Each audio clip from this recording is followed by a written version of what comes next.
The seeds of the Ojibway story were planted in the Indian Ocean on July 5, 1943, at the height of World War II.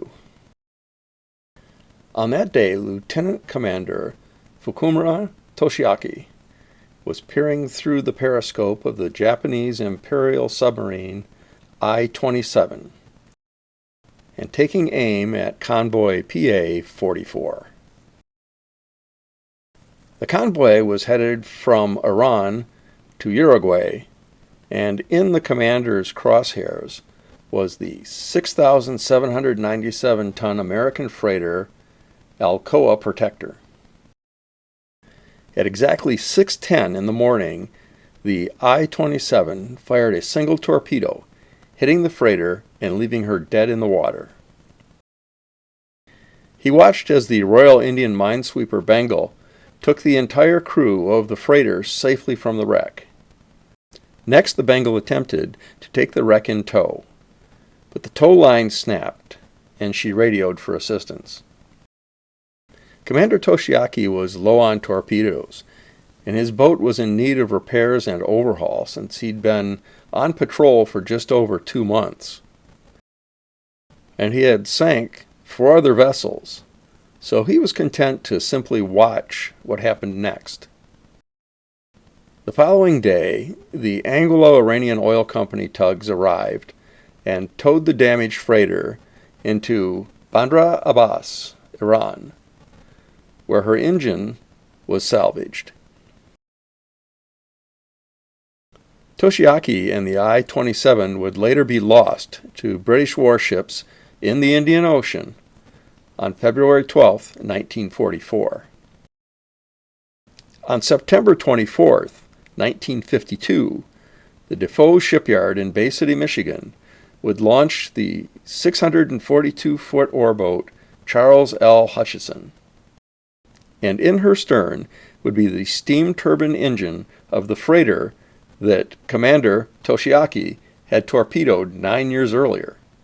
The Hutchison went to work for the Pioneer Steamship Company, and since they were not tied to any exclusive contract with any of the steelmakers, she served assorted Lower Lakes ports. At the end of the 1961 season, the Pioneer Steamship Company folded, and over that winter, the Hutchison was purchased by the Ford Motor Company and renamed Ernest R. Breech. Now her destination would routinely be the Ford complex at River Rouge. For the better part of the next 2 decades, steel would be king, and the factory at the Rouge would be the automobile and truck mecca of the Midwest. By 1980, however, the collapse of the steel and auto industry in the United States would cause a recession that would gut Great Lakes shipping.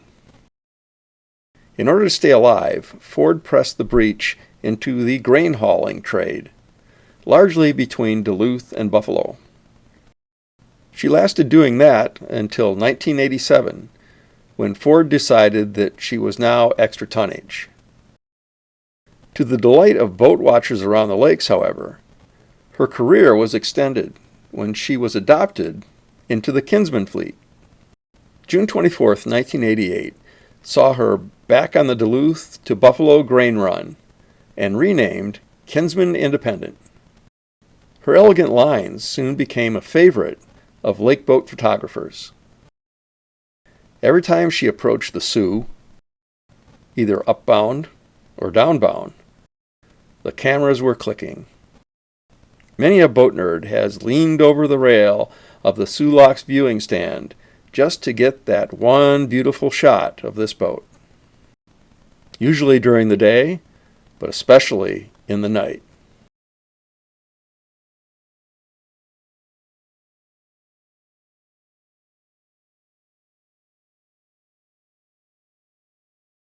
Methods for accepting grain from self-unloaders meant that the Dart's legs were no longer going to be needed for unloading, and the days of the straight-deck grain boat were coming to an end in the United States.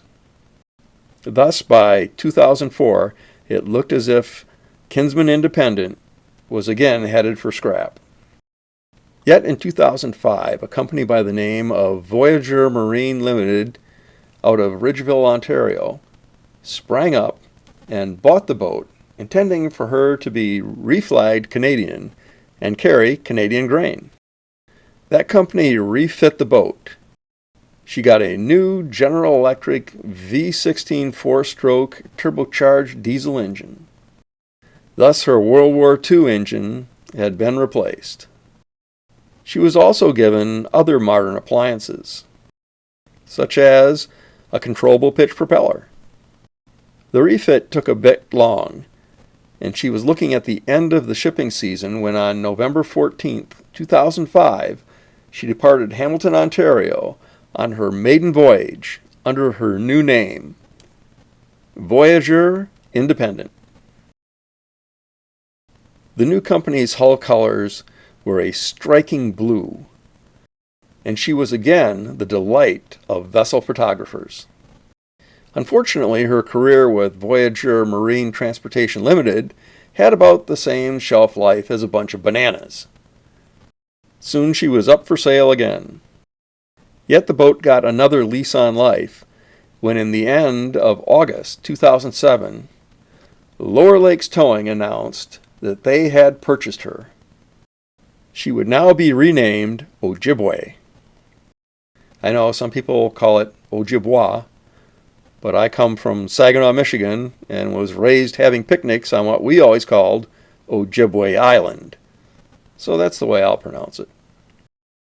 Here we see her in half of her LLT livery, and still in half of her Voyager blue.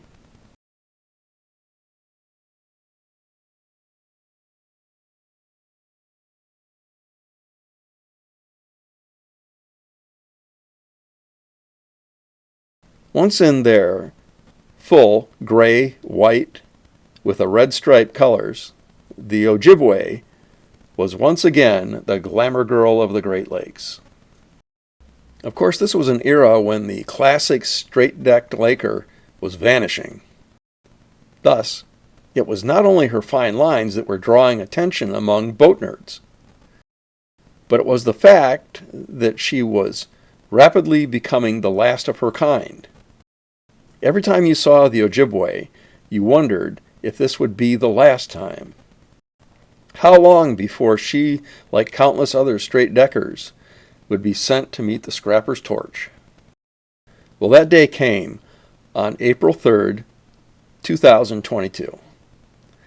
It had been announced at the end of the 2021 season that she was being retired.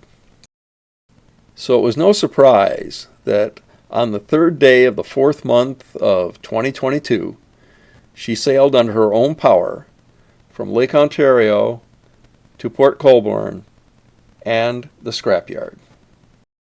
Although there are a few straight-deckers who act as museum ships, and a couple rusting away in indefinite layup, only one, the Edward L. Ryerson, has the ability to sail.